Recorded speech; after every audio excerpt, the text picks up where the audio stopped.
Lottery system से जीती Newada block प्रमुख।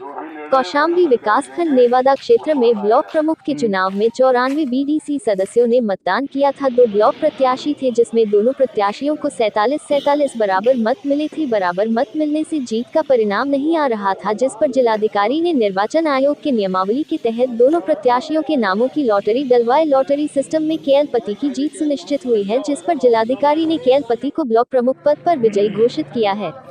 यूपी स्टेट से मीडिया प्रभारी पवन मिश्रा की रिपोर्ट। हेलो